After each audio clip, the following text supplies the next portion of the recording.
What's up, down, or spinning around, my beautiful, glorious Dreamfasters? It is Danny Gallows, of course, who do you think it was? And welcome back to the next video in my episode-by-episode review of Age of Resistance. And, today we've arrived at episode 4, and this is another one of the most captivating episodes in the entire series. The first thing I remember is fire. So, as I had mentioned in the last episode, the last review, this is where the magic begins, and we open this episode with one of the most magical moments in the entire show. No, it's not Hop's amazing singing from the prison cell.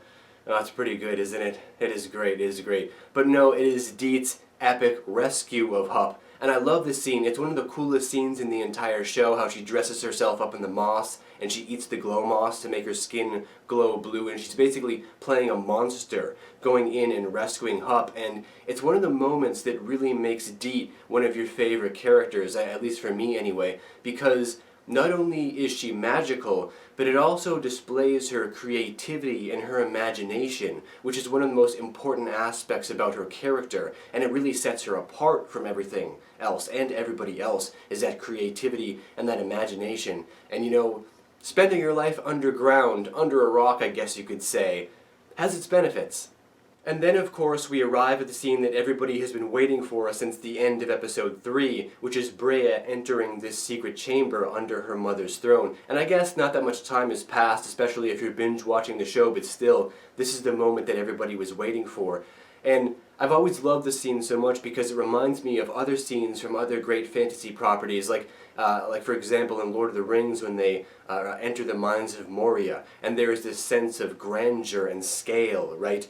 And what it does when Brea enters this chamber is it adds so much mystical weight to the universe, because you're saying to yourself, okay, what is this hidden throne? How could nobody have known about this obviously massive chamber that's right underneath the All-Mother's throne? Like, nobody went down there, nobody was mining or excavating or doing some work or something like that and discovered that chamber. No.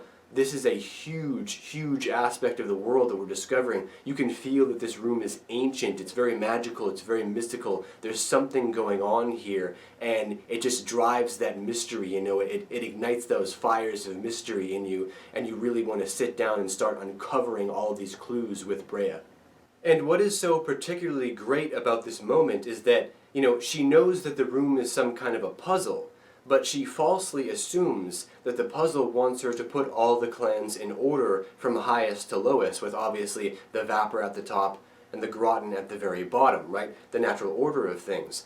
But as she moves through this process and starts discovering things, she realizes that the hierarchy is a lie, and that the key to the puzzle is equality, when all of the clans are equal, and that the hierarchy itself is a lie. And I love that process of her unraveling this, because you can see the gears turning in her head. You can see her working out this puzzle as she starts to slowly realize that, wait a minute, this room isn't just some kind of an enigma that needs to be solved, but it's a message. It's a message that needs to be deciphered and then passed on to the rest of the clans and to the rest of the Gelfling, that everybody is equal. And that is what will solve not just the puzzle of that room, but the puzzle of Thra itself. Now, at this point, we finally arrive at one of my favorite scenes in the entire series, and that is the Skeksi's Banquet, and I love how much detail they put into it. You see all the various creatures on the table, dead and ready to eat. Well, some of them are still alive, aren't they? Very gruesome, and the creatures under the table, eating the scraps of food, and the podlings running around getting spit on. I mean, it is oddly satisfying. It really is. There's some kind of a weird satisfaction seeing the Skeksis engorge themselves. And that's definitely part of what makes the scene great, but this is also the scene where Skekso really realizes that there is a serious problem going on, because during the banquet, the Chamberlain and the General, they start to kind of bicker and fight about essence and who should have control over gathering essence, and basically what the Skeksi's future should be. And they start bickering and fighting, and Skekso just sits there and he pulls his finger off. And he has this moment of realization, like, my God, stop, you idiots. Stop fighting. Look at what is happening. I just pulled my finger off. Like, you guys are sitting here bickering and fighting about nothing, about, just butting heads instead of trying to come up with a solution. You're just sitting here butting heads with each other, and we're literally falling apart My nose is falling apart, my finger is falling apart, there's darkening coming out of my body. And you're sitting here bickering, and it really makes you realize at that point that, the Skeksis are in trouble. The Skeksis are very scared at this point. There is a fear running through the Skeksis about losing their status as being immortal because they can see themselves falling apart. So what happens at this point is that Skekso has basically just had enough of the Chamberlain. He says, you know what? You're in charge now, General. You're in charge. You're the one that's going to bring me essence. You're the one that's going to bring me Gelfling. Figure it out. Skeksil, you're too soft, man. You're too soft. I've had enough of your silver-tongued words. We need brute force. We need the General to come in and step in and actually start culling some Gelfling so we can drink our essence and we can, retain our status as being immortal. This is where things really start to get serious for the Skeksis. But of course, we all know the Chamberlain very well, don't we? The Chamberlain, well, he has other plans.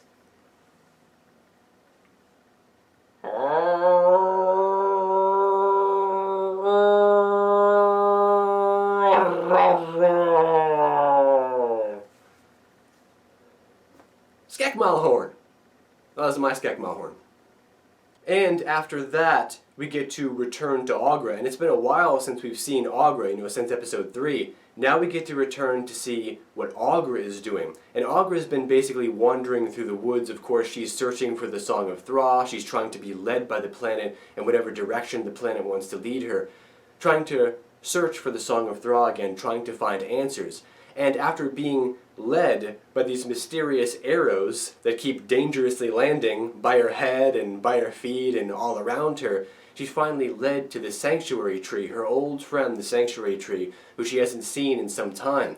And when she arrives at the sanctuary tree, we are introduced to another one of the greatest characters in Dark Crystal history, Urva the Archer. And after asking Archer, why can't I hear the Song of Thra anymore? He informs her that Thra has not stopped singing. Thra is always singing. It's just that she has lost her ear for Thra. She can't hear the Song of Thra anymore.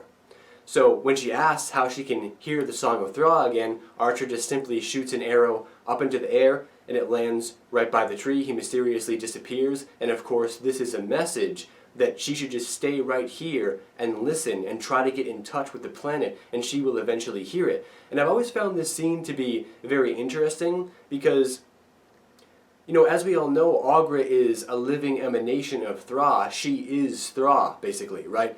So even a living emanation of the planet can still lose touch with certain aspects of it, very, very important aspects of it, like its song. She's been away traveling the cosmos for so long that she actually can't hear the planet anymore. The living emanation of Thra can't hear the planet anymore. And, it's very telling about the complexities of Thra, right? It really displays how vast and deep and meaningful the planet is, and that it's basically a living organism in and of itself. And now, finally, we arrive at one of the best scenes in the entire series. Another one of the best scenes in the entire series. There are so many, and in particular, just in this episode right here, so many great scenes and so many great characters being introduced, new characters. We arrive at the introduction of Skekmal the Hunter, who has arrived back at the Crystal Castle, of course, after Chamberlain has called him back to the castle to hunt Rian. And at first he is insulted by this because he's like, you brought me back to hunt a Gelfling? This is crazy. I'm not even interested. I'm out of here. I'm going back to the hunt. But Chamberlain explains their situation and Rian's particular distinct situation where he has kind of insulted the Skeksis. He's out on the run right now. He's murdered. He's this evil Gelfling that needs to be captured and dealt with because he is committing heresy against the order of the Skeksis. And so Skekmal agrees to take the hunt. And there are so many great reasons to love Skekmal, but probably my favorite reason is that, Skekmal is so different from the rest of the Skeksis because he has chosen not to spend his life dealing with the politics of the castle and being around the others. He's the only Skeksis, well, besides Skeksa the Mariner, of course, but as far as we know, she's not canon at this point, unfortunately. But Skekmal is the only Skeksis that has chosen to spend his life away from the castle. He doesn't want to involve himself with any of those other Skeksis at the castle. He believes that they're all weaklings for just sitting there and, arguing over politics and just engorging and having these banquets and stuff like that. Skekmal would never be caught dead at one of those banquets. He would never be even anywhere near any of the politics of the castle that are going on. So instead he's chosen to spend his life away from the castle, just hunting prey, forever on the hunt, looking for the next formidable opponent, right? And I love this because it makes him such a fascinating character. Again, it adds to the complexity of the Skeksis. So just as I had mentioned before, we are introduced to so many great new characters in this particular episode, and as we return to Brea, who is still uncovering the puzzle, or should I say she's solved the puzzle by this point because she's discovered that equality is the key, she has activated the chamber, and she brings to life another one of the greatest characters, the greatest new characters in Dark Crystal history, Lore. And there are so many reasons, great reasons to love Lore. Not only because he is a gentle giant made of stone, but also because he's obviously very ancient, and he is harboring even more clues and more history within him, as he contains a secret message from a yet unknown source. And Lore has always fascinated me for many reasons, but, it's just because he's such a cool character. I love the setup, like how he's built and how he's constructed, right? How one hand is a needle and the other hand is, he's got the message inscribed in stone and he can play the stone like a record. I mean, you gotta have some serious imagination to think of stuff like that, and that's just really cool. That's just totally Jim Henson. It's totally something that you would see in something like the Dark Crystal or the Labyrinth, or maybe even like something like just a short story or something like that was made by the Henson Company. The Henson Company is known for being extremely imaginative when it comes to stuff like that. It's stuff that just makes you go, wow, that's really, really cool how they think of that. That is such a cool aspect of his character. But the other part of Lore that's so fascinating to me is that, that's a puppet. That's a puppet that you're seeing. I mean, there are some scenes that are totally CG just to give him that kind of like fast, quick movement when he first comes to life and stuff like that. But that's a puppet that you're seeing.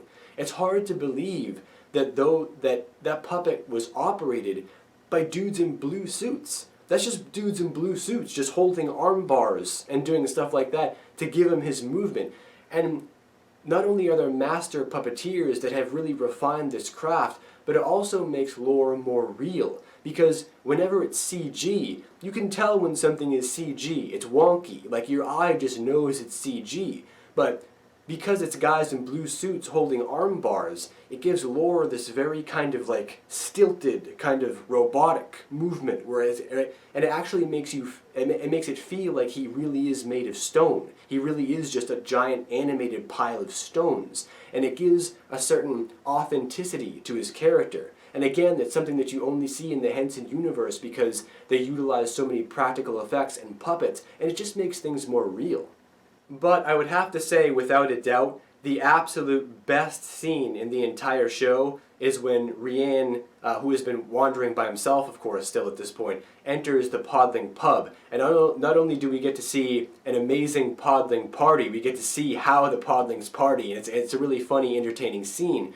But we also learn that Rian is being hunted by Naya, Kylan, and Tavra, who all just happen to show up right at that moment and converge on Rian, who all want to capture him, obviously, for different reasons, and bring him back to the castle or bring him back to the Swamp of Sog, because he's a wanted man, obviously, and these are Gelfling just trying to do their duty. They're just trying to serve their kind by bringing Rian back and capturing him.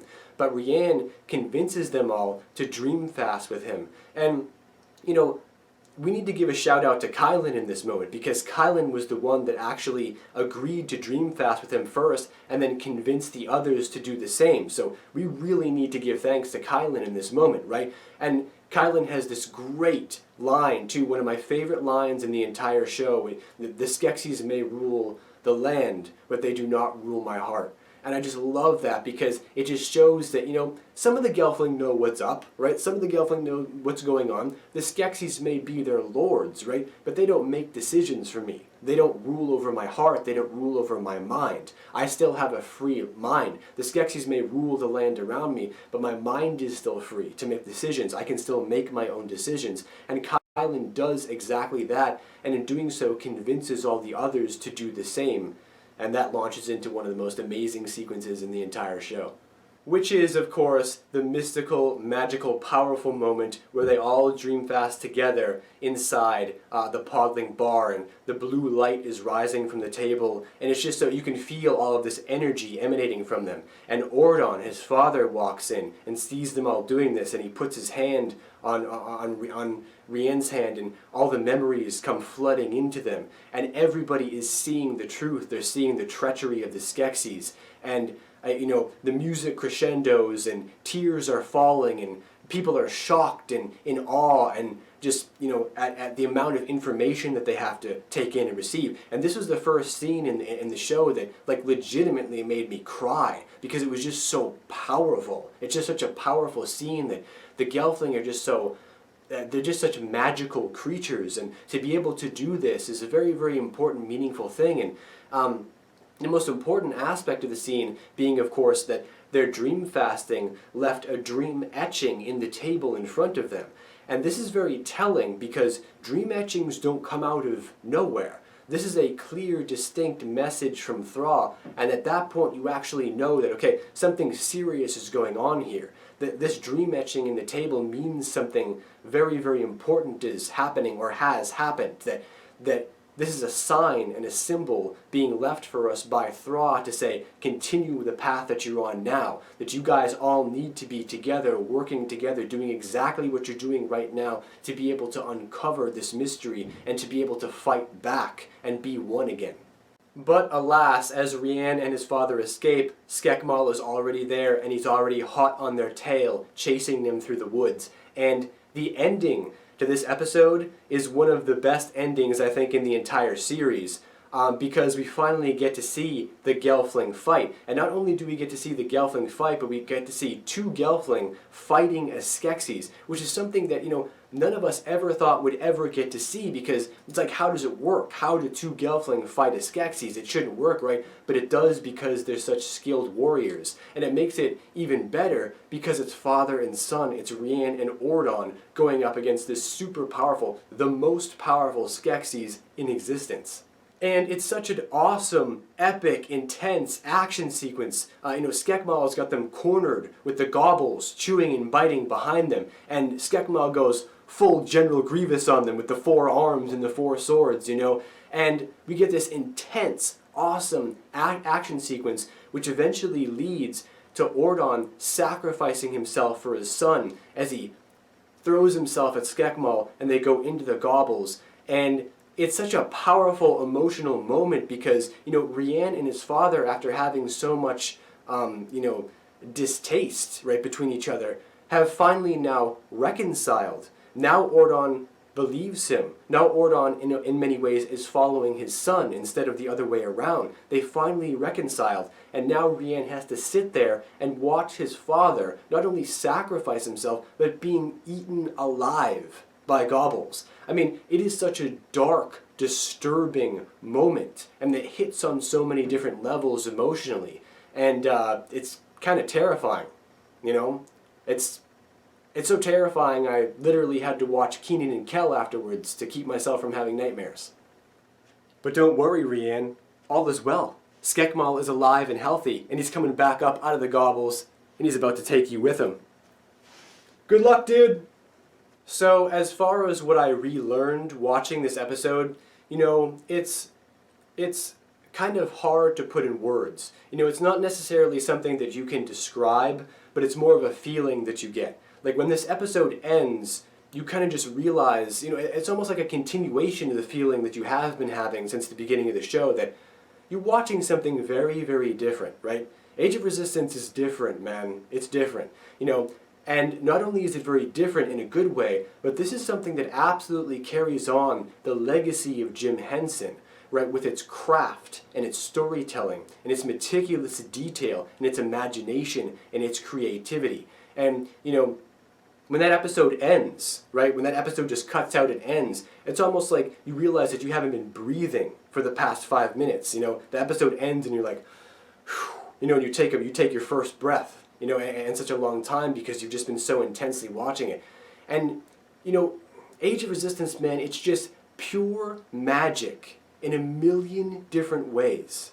And, you know, it's hard to really describe it. It's just something that you have to experience for yourself and feel for yourself. And when you actually get into the show and start putting a lot of attention on the show, you know, you understand what that means. You understand how magical it is and how special the show really is. And I am so honored to be a part of it. And, you know, at least we have this, you know, this one season to go on. Yes, I know we all want a second season, but at least we have this one season. At least it was made in the first place, and we have it, because without it, man, you know, it'd be a dark world. Fun. Alright, my friends, well, that's enough blathering from me for right now. Now comes the best part of the video, where I turn it over to all of you. Now is your chance to leave all of your thoughts and opinions, comments, notions, ideas, whatever you want to share. Favorite moments, favorite characters, favorite scenes from episode 4 down below in the Great White Void. I want to hear from you guys. I want to read through all of your comments. And yeah, I mean, I'm having a blast with this, guys. I mean, this is great doing this episode by episode review. It's really opening up the world once again for me, because, you know, when you haven't revisited Age of Resistance in a long time, it just makes the show more special, because it's like watching it for the first time all over again. And it's just great to be able to share this experience with you guys. So thank you guys so much for continuing to tune in and sharing this with me. And yeah, I'll be back here next Friday with our review of episode 5. So until then, guys, take care. As always, until next we meet, take care again. And I'll see you guys back here for the next video very soon. Now I gotta get out of this podling hat because I'm sweating like a sweaty creature. What's sweaty creature from Thra? The Moog? I'm sweating like a Moog! Peace.